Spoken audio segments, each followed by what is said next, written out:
वृंदावन के पास यमुना के तट पर गोविंदपुर नाम का एक छोटा सा गांव था।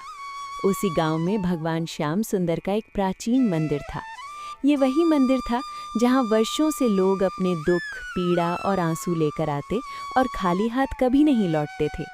मंदिर की देखरेख करती थीं गांव की धर्मपरायण महिला माता देवकी बाई, जिनका जीवन ही सेवा और भक्ति था। मंदिर के पुजारी थे हरिदास वैष्णव, जिनकी भक्ति बालक ध्रुव जैसी निश्चल और मीरा जैसी समर्पित थी। एक रात भयंकर आंधी और वर्षा आई। अगली सुबह जब मंदिर के द्वार खुले तो सभी की आंखें भर आईं। श्री श्याम सुंदर की मूर्ति का एक चरण टूट चुका था, मानो किसी ने भक्तों के हृदय को ही चोट पहुंचा दी हो। गांव में खलबली मच गई। कुछ विद्वान ब्राह्मण बुलाए गए।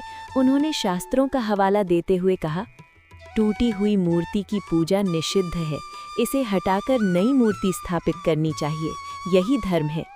माता देवकी बाई चुप रहीं, पर उनकी आंखें बार बार श्री कृष्ण के मुख की ओर उठ जाती। उन्हें याद आ रहा था, कन्हैया ने गोवर्धन उठाया था, सुदामा के टूटे चावल स्वीकार किए थे, कुब्जा की टेढ़ी देह को सीधा कर दिया था, तो क्या अब वो स्वयं टूटा हुआ स्वीकार नहीं करेंगे? उसी समय हरिदास वैष्णव ने धीमे स्वर में कहा, माँ, एक प्रश्न पूछने की आज्ञा दे। माता ने सिर हिलाया।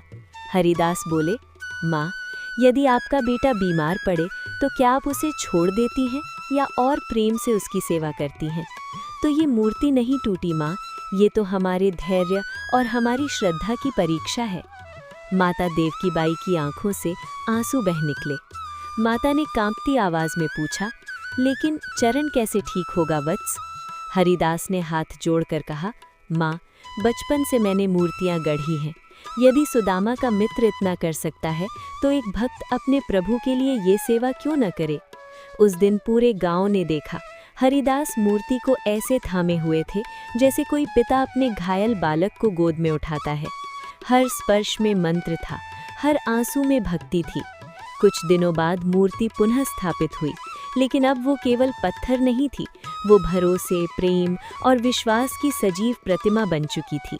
क्योंकि जहाँ मीरा का प्रेम, सुदामा की मित्रता और गोवर्धन का विश्वास होता है, वहाँ श्री कृष्ण स्वयं निवास करते हैं।